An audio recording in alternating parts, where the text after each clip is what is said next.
Hola, esta es la introducción y material de sensibilización para el módulo 4 de la especialidad tanatológica en abordaje de duelos complicados.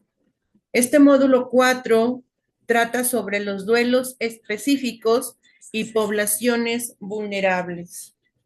En esta ocasión vamos a compartir la introducción del subtema 4.9, duelo por migración y mudanza.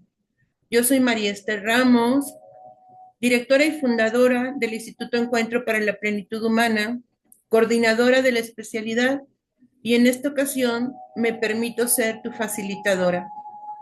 Antes de contarte la historia, te pido me acompañes a ver los dos primeros videos.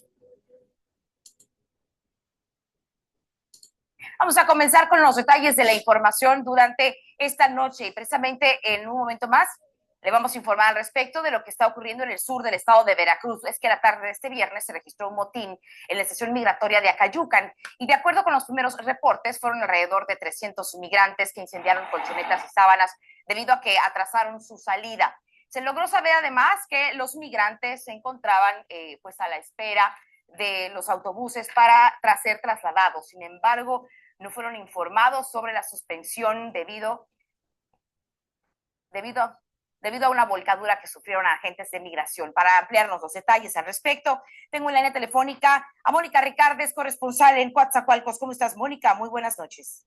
¿Qué tal, Carolina? Muy buenas noches. Y efectivamente, como bien lo dices, pues la tarde de este viernes se registró un motín en la estación migratoria de Acayucan. De acuerdo con los primeros reportes que se daban a conocer, alrededor de 300 migrantes incendiaron colchonetas, sábanas y otros artículos debido a que atrasaron su salida.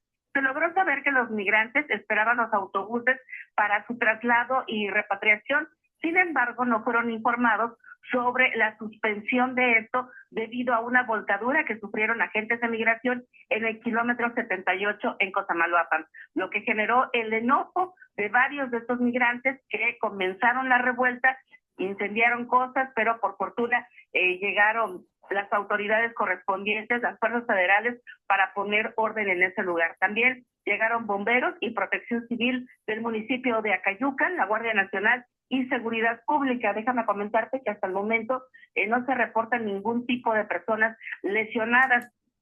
Acayucan, Veracruz.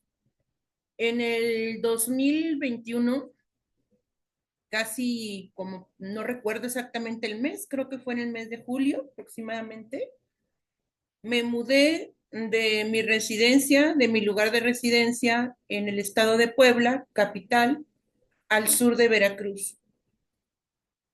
Mi duelo por dejar la ciudad de Puebla, donde ya tenía más de 20 años viviendo aquí, lo viví desde el momento de la planeación de mi mudanza por cambio de residencia. Ahí, estando en el sur de Veracruz, vivía cerca de la carretera costera del Golfo, creo que como a 3 cuadras de la carretera costera del Golfo. Y justamente esa carretera nos lleva a la estación migratoria ahí en Acayucan, Veracruz. Muy cerca, Acayucan, Veracruz, de hecho, se considera la llave del sureste porque está muy, muy cerca de Coatzacoalcos y de Villahermosa, Tabasco.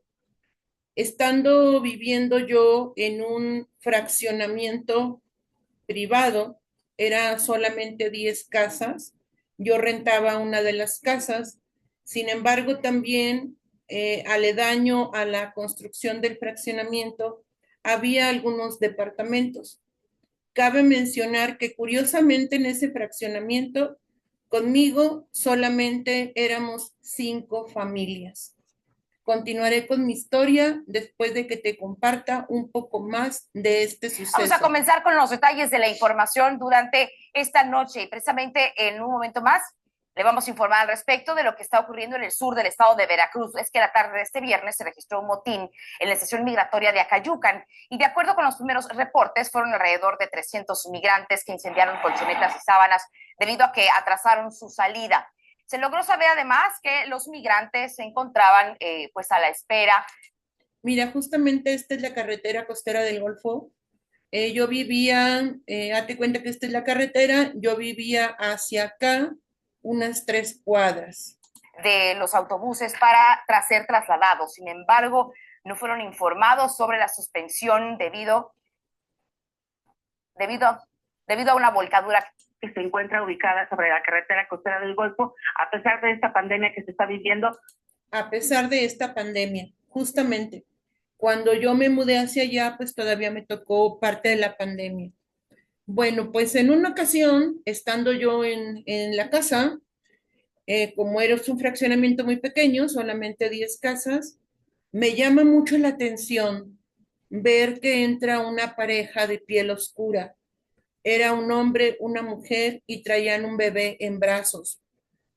Yo era ahí la nueva, ¿no? En el fraccionamiento, era la vecina nueva, recién llegada de una ciudad muy grande, Puebla, una ciudad muy urbanizada y de una cultura muy diferente a la del sur de Veracruz, puesto que yo soy nacida, criada hasta los 21 años en el norte, en un país del norte de México que es Tamaulipas.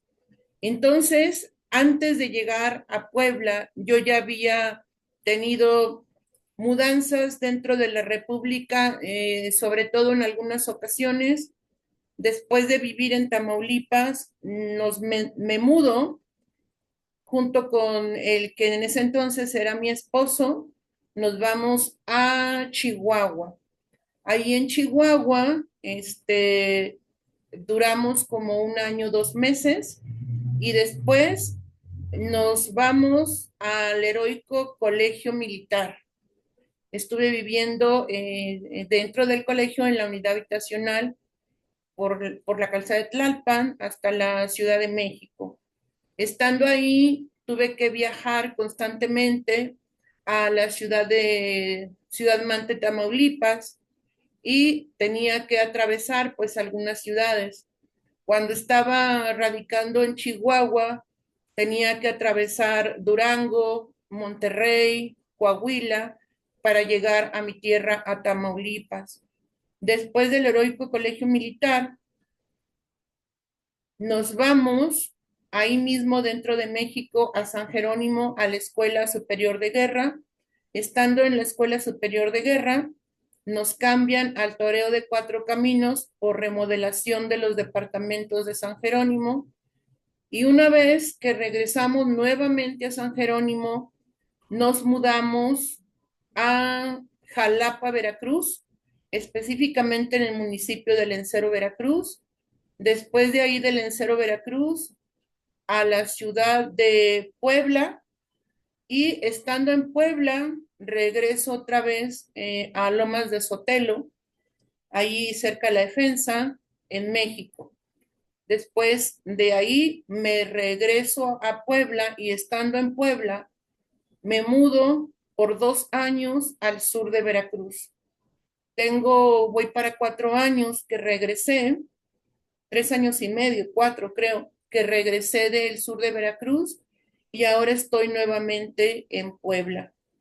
¿A qué se debieron mis mudanzas? Primero porque estuve casada con un militar y después por cuestión de familiar es que migro de Puebla al sur de Veracruz, en donde yo lo tomo como un estudio sociocultural desde el enfoque tanatológico.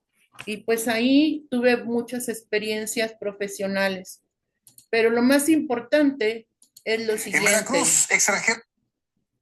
Aquí, como te puedes dar cuenta, ella es Simba, es una de mis perritas, y él es Kendi, un haitiano. Dándole continuación a mi historia de esa pareja que yo vi de color oscuro entrando al fraccionamiento y entrando a uno de los departamentos vacíos, para mí fue muy sorpresivo, fue muy morboso, fue muy impactante. O sea, yo los veía como, ¿qué onda? ¿Cómo son? ¿De dónde son? ¿Por qué vinieron? ¿Qué hacen aquí? Y lo que me llamaba la atención era que mis otros vecinos les era algo muy cotidiano. Pero así fui aprendiendo sobre esta cuestión de la migración. Pues resulta que en Acayucan, Veracruz, en donde yo estaba, hay una estación migratoria, como ya te lo compartí los videos de un inicio. Esa pareja fue solamente el inicio de los residentes del fraccionamiento. A los 2 días se ocuparon 2 casas, a los 3 días se ocuparon algunos departamentos y en menos de una semana toda la colonia había más haitianos que mexicanos. Entonces ya los vecinos empezaban a comentar y yo les decía, ¿por qué hay tanto extranjero? Y ahí fue donde conocí este fenómeno migratorio de los centroamericanos. ¿Y por qué llegan a Cayucan? ¿Por qué hacen una parada ahí en esa ciudad del sur de Veracruz? Porque ellos, para poder estar en nuestro territorio mexicano, tienen que tener documentos que les den permiso de estar mínimo un año en nuestro país, México. Por eso hicieron una escalada ahí. Cuando menos lo esperé, el fraccionamiento donde yo vivía había más haitianos que mexicanos, siendo que mis vecinos me comentaban que también de repente se llenaba de salvadoreños, de personas de Honduras, de Guatemala, de muchos centroamericanos, de cubanos también de repente, y para ellos era muy normal. Para mí, para mí era la novedad, era como el morbo. No te hago la historia más larga. Tuve una cercanía con los haitianos muy personal. Me volví como su anfitriona, porque de alguna u otra manera, por medio de señas tal vez, algunos de ellos hablaban un poco el español. Mi hijo habla francés y habla inglés. Los haitianos hablaban un poquitito de español uno que otro, pero su idioma es el francés. Entonces, por medio de mi hijo, es que se hicieron los lazos más fuertes y no me lo van a creer que se me ocurre pasarles mi wifi, pues ahí tenían a todos en la noche sentados en la banqueta enfrente de mi casa, pues porque todos se empezaron a pasar el wifi y también empezaron a sentir confianza con mi persona y con mi hijo y nos pedían apoyo en el sentido de que sus familias les enviaban dinero, pero no lo podían retirar porque no tenían INE, no tenían una credencial de lector mexicana. Entonces, mi hijo los apoyaba con su credencial para ir a retirar el dinero que les mandaban sus familias de Haití. Y aquí en esta fotografía, pues él es Kendi. Ellos llegaron, él, su hermano y la pareja de su hermano eran mis vecinos de la segunda casa, ¿no? De entre ellos. Esta es la casa donde yo vivía y fíjense que la hice como una pequeña escuela y consultorio. Entonces ahí di un curso de capacitación que tenía que dar presencialmente, forzosamente, porque yo tenía que pasar mi examen de unos estándares de competencia y para poder comprobar con la SEP se tenía que grabar. Entonces, aquí me tocó vivir la angustia de ser una persona extraña en esa tierra, no tener amistades, porque yo tenía que tener mínimo 4 personas para la Secretaría de Educación Pública me aprobara mi examen. Bueno, pues ella era mi vecinita de a un lado, él era mi vecino de 2 casas y él, Joseph, también se convirtió como en trabajadores de nuestras casas. Él le lavaban el coche a mi hijo pues les traducía algunas cosas, les llenaba documentos en la computadora. Bueno, y ella llegó a ser mi alumna de manera virtual en un curso para cuidadoras.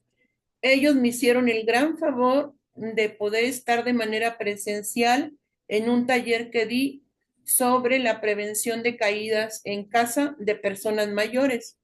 Y como se podrán dar cuenta, estábamos en plena pandemia, ahí yo como que la regué al quitarme el cubrebocas.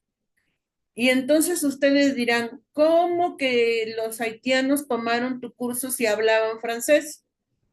Porque mi tutora de capacitación de los estándares de competencia me dijo que ellos me siguieran la corriente y que hicieran como que entendían lo que yo les estaba diciendo, ¿no?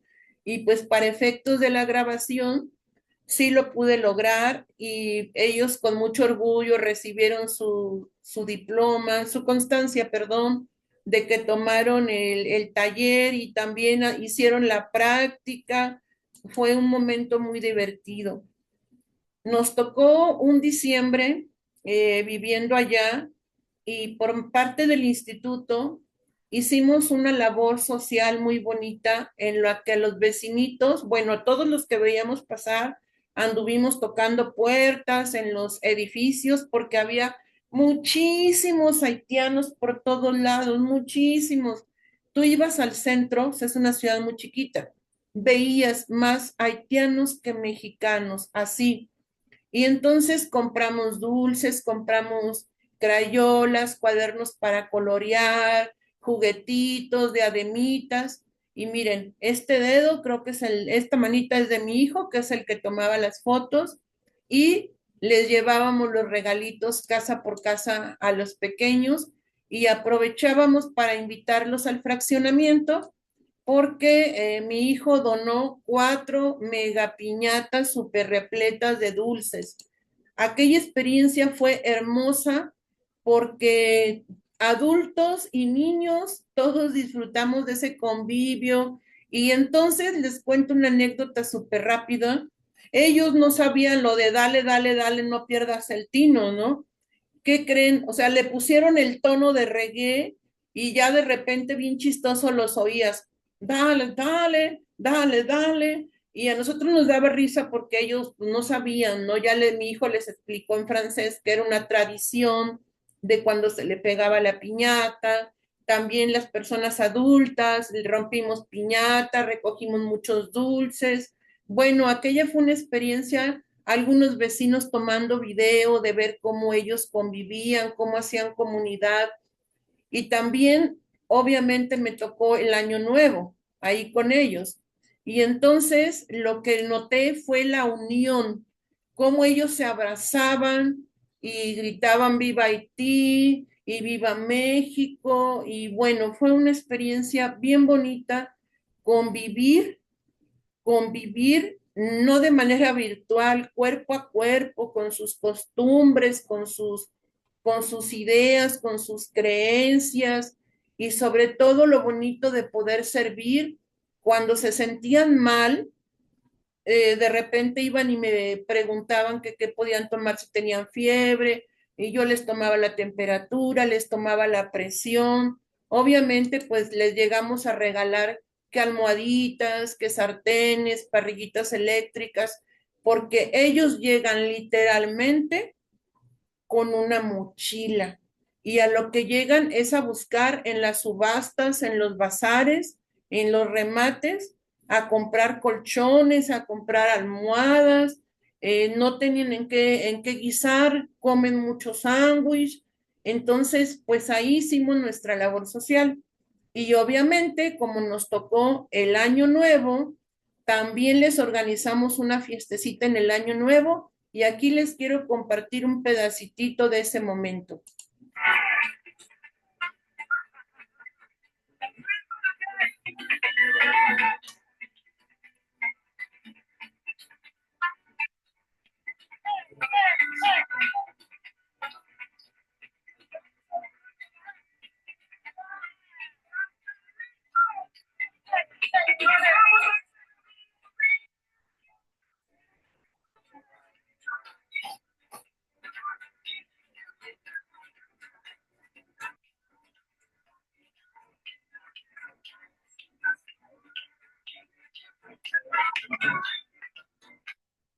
Bueno, pues los haitianos se volvieron mi familia. Entonces, como se pudieron dar cuenta, o sea, las niñitas las arreglaron como, híjole, o sea, las peinaron así con coletitas, les pusieron sus adornos. Los jóvenes, o sea, algunos se compraron playera para estrenar para ese convivio. Y ya algo bien curioso, uno de ellos es un artista muy conocido en Haití. Miren, voy a ver si lo puedo detener. Déjenme detenerlo aquí. Y es autor de esta canción. Ay, no le pude parar. Y es autor de esa canción, que estamos bailando ahí, y esa canción pues la descargamos de YouTube, sacamos la bocina, imagínense el haitiano, el intérprete de esa canción, conocido allá en Haití, que en México estuviéramos bailando su canción, estaba súper feliz, su nombre es Carlos, no recuerdo el apellido, pero a pesar de ser famoso en su país, las condiciones de su país los obligaban a salir, a migrar de ahí, a atravesar muchos lugares en condiciones, algunas muy deplorables, para ir tras el sueño americano. Entonces, ellos tenían la ilusión de que en México les iba a ir mejor en lo que llegaban a Estados Unidos, y lo más triste de todo esto es que se dieron cuenta que no es así y terminaban pidiéndole dinero a sus familias que estaban en otros lugares, en lugar de que ellos les mandaran, ¿no? Entonces aquí me di cuenta de la vulnerabilidad de los seres humanos, y yo sí les pregunté a los que hablaban español un poquito.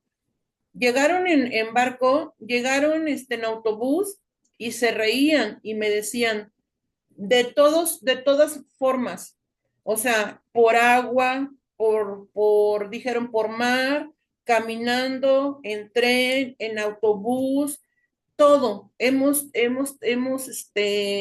recorrido desde Haití hasta aquí de todas las formas que existen. Y entonces esto me vulneró también, que en algún momento de mi vida fui nómada. Y ahora quiero compartirte otro video muy interesante sobre la migración.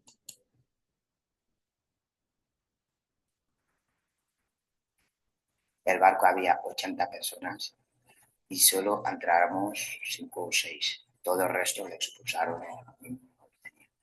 Iba mi hermano también, era mi mejor amigo mío, mi primo. Entonces, el más dolor donde yo he sacado ahí, mi primo, cuando lo expulsaron, él intentaba coger otro barco.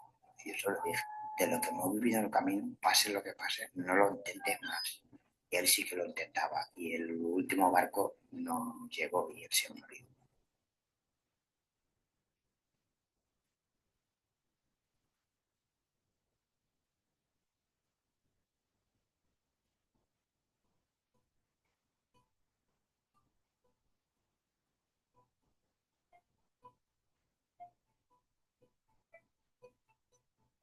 Después mandarme a mi país, tuve 7 meses.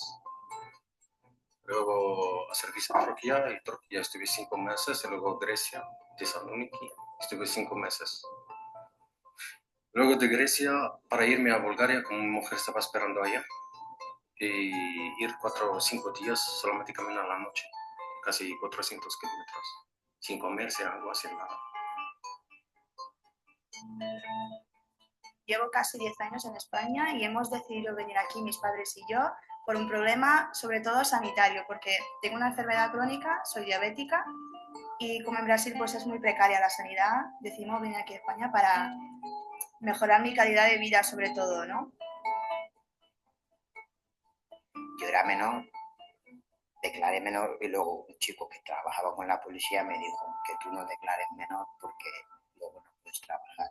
Y ya le cambié, dije que soy mayor. Me dejaron entrar, no me hicieron las pruebas. Entonces me liberaron. En Argelia la vida ahí está muy mal, los estudios, todo está muy mal. Por eso hemos tenido que volver aquí para estudiar. Pero cuando hemos venido a Valencia, la verdad que había mucho racismo y tal. No sé, estamos. En realidad venimos porque mi papá tenía una oferta de trabajo en firme y decidió aprovechar la situación en Argentina. No era la mejor. punto de vista económico y desde el punto de vista social. El principal problema que aprecio yo en Argentina o que apreciaba en esa época.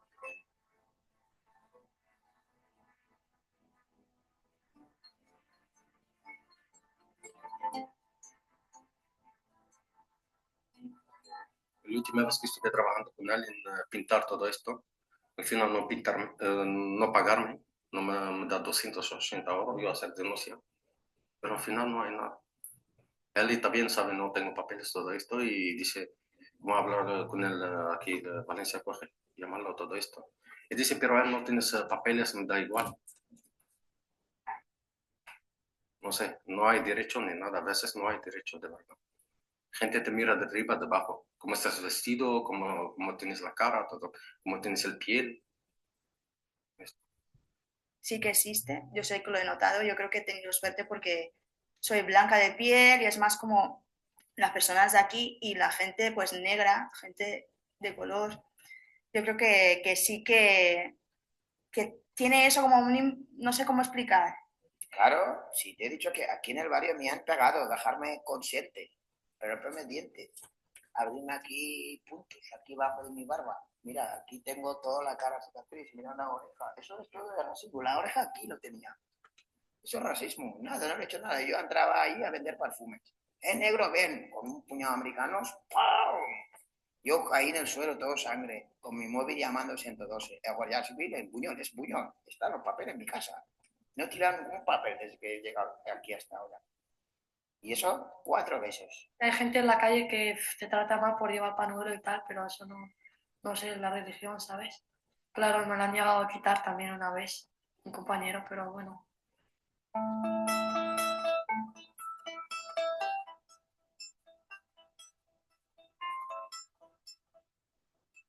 Llevo mucho tiempo sin grabar, sin hablar de esas cosas, porque hay muchísimas partes que me infectan, ¿no? Pero es la realidad. Entonces, cuando he estado en Tenerife 38 días, yo con lo que quedaban ahí en el centro de internamiento de Tenerife, ahí te detienen allí para que cumples los 40 días, para que te puedan dejar libertad. En ese momento, si tú no cumples los 40 días allí, te pueden expulsar cuando tu país te solicita, ¿no? O que te lleven al país que le da la gana. Y de ella me dice, te vas a un sitio bueno para ti. Me dice esto la jueza. Me trae el CIE, 5 meses, nada. Anoche estuve 59 días. Es fatal, gente, peleas, gente robando, porque no tienes quién es que la trae para tabaco o algo. Y ahí te dan una comida, pero, como decir, la mañana con una cola, una fila así, como fila india, todo esto. Y tomas el café en la mañana, y luego te vas, haces un paseo ahí fuera un poquito. No está fuera, está todo cerrado. Así es. Experiencias van, experiencias vienen.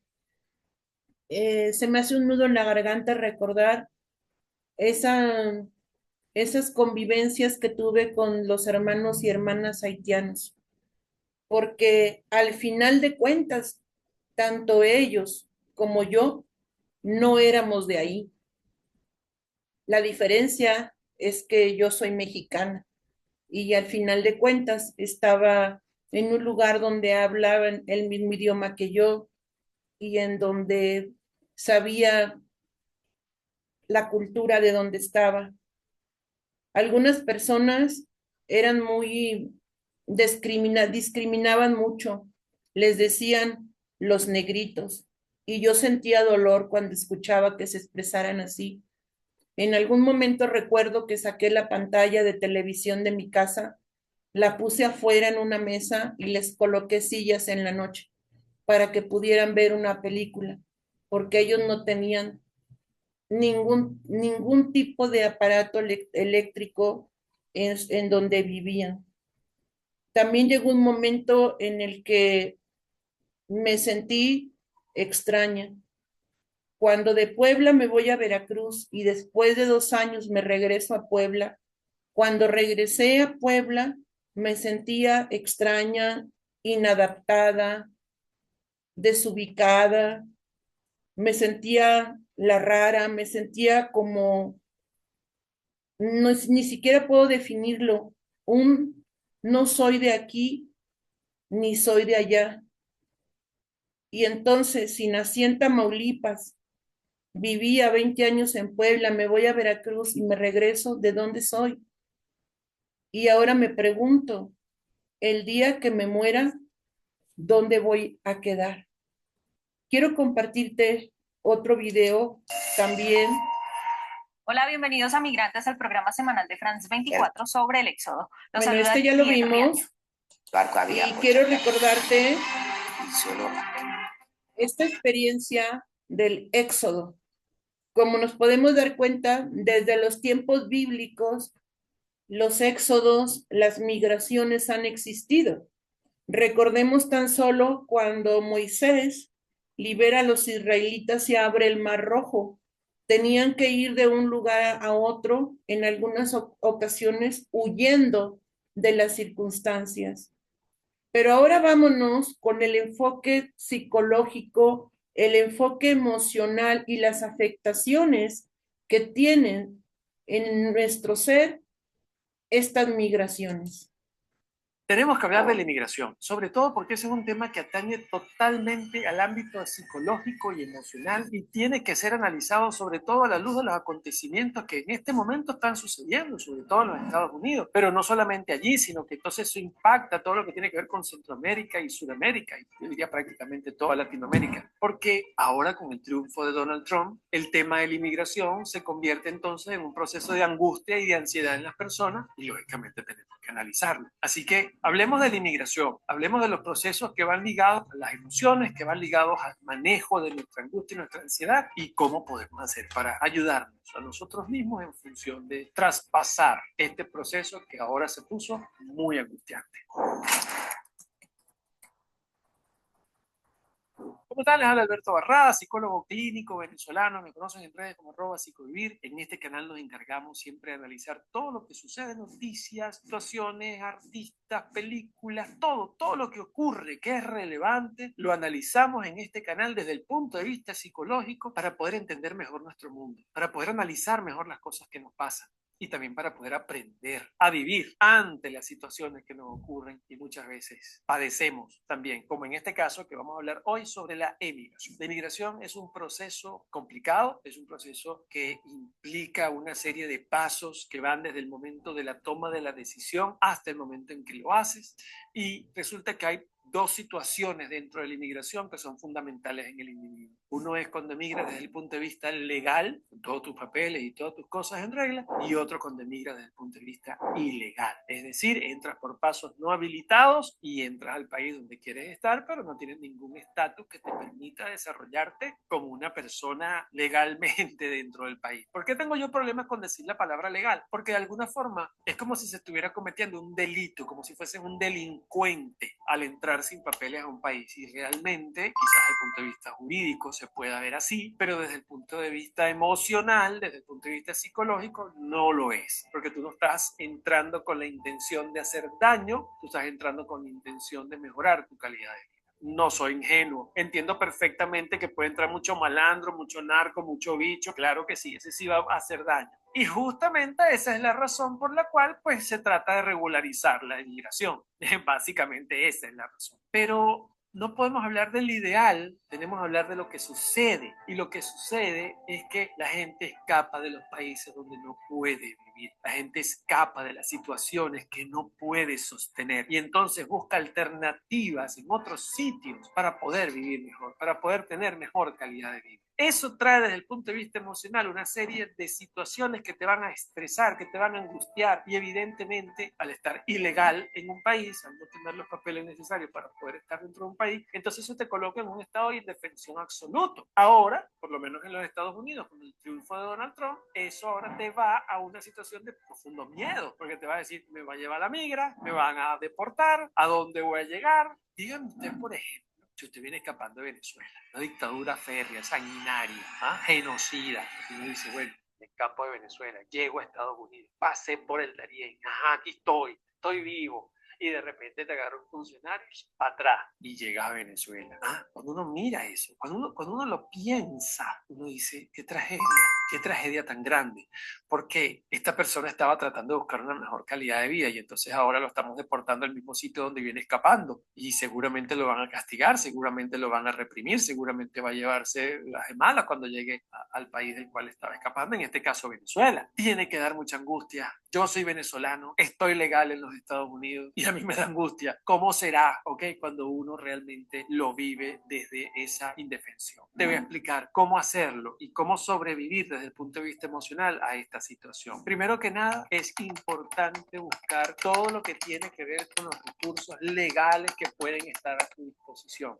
Irse a las redes, irse a las noticias e irse a los discursos políticos es realmente un error desde el punto de vista emocional. ¿Por qué? Porque es una sola fuente de información. Por eso es importantísimo que se busque asesoría legal, que vayas a estos centros comunitarios donde hay abogados que ofrecen un servicio gratuito y entonces se reúnan allí y puedas hablar de cuáles son las alternativas. ¿Por qué? Porque desde el punto de vista emocional, en la medida en que tienes control de tu situación, tienes menos ansiedad. Eso no significa que te va a ir mejor, significa que tienes más control sobre tus propias decisiones. Entonces, cuando tú tienes una asesoría profesional, en esa misma medida tú se sientes con mayor control. Entonces, es más un tema psicológico que de otro elemento. Pero no solamente eso, sino que puedes hacer mucho más. Es importante ahora, en esta situación, empezar a pensar en plan B. La vida no es lo que uno quiere, la vida es lo que tú haces con lo que te sucede. Estados Unidos decidió por Donald Trump, ahora tú tienes que ver cómo vas a hacer con tu vida y desde ya es buena idea ir pensando cómo lo vas a solucionar. No esperes a que te toquen la puerta, no esperes a que te agarren en una calle, no esperes a que tengas la situación encima. Cuando tú empiezas a planificar qué vas a hacer con relación a lo que estás viviendo, en esa misma medida también tienes más sensación de control. ¿Qué significa eso? No estamos hablando de si te vas a ir, no te vas a ir o cómo lo vas a hacer. No, estamos hablando de que tengas sensación de control. Porque en este momento, y estoy seguro que vas a estar de acuerdo conmigo, lo que tienes es una indefensión, lo que tienes es una situación de incertidumbre, lo que estás es en una situación de no sabes qué hacer.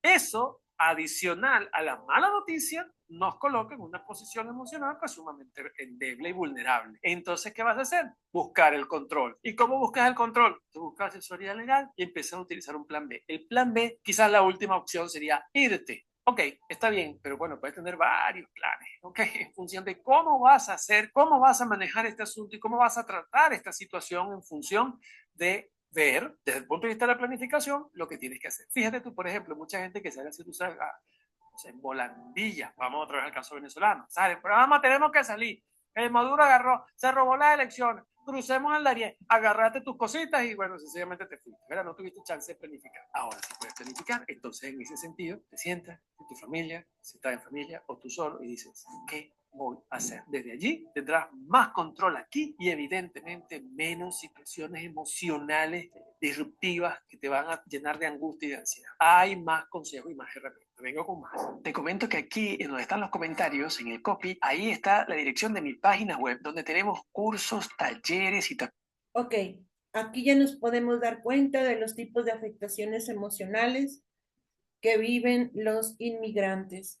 Las fronteras nos clasifican, los de aquí, los de allá.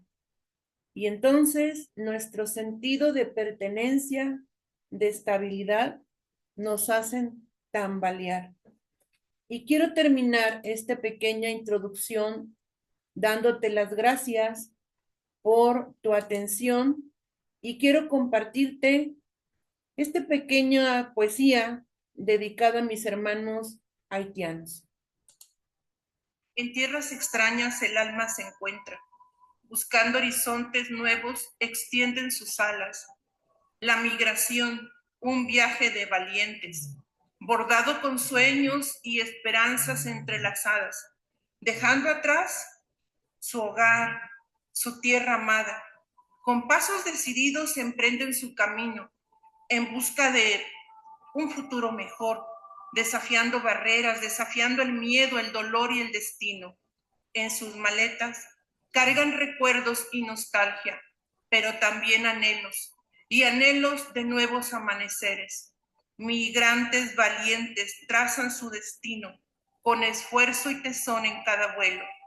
Cruzan fronteras y rompen cadenas, luchando contra el olvido, encontrando un nuevo hogar. Migración, el mosaico de culturas fundidas eternamente enriquecido y enriqueciendo al mundo en cada lugar. A donde vayan, llevan consigo su historia, un testimonio de resiliencia y determinación. Migrantes, embajadores de unión y amor, forjadores de un futuro lleno de inspiración. En sus ojos brilla la esperanza sin medida, en sus corazones late la pasión por un nuevo comienzo. Migración, símbolo de humanidad y valentía.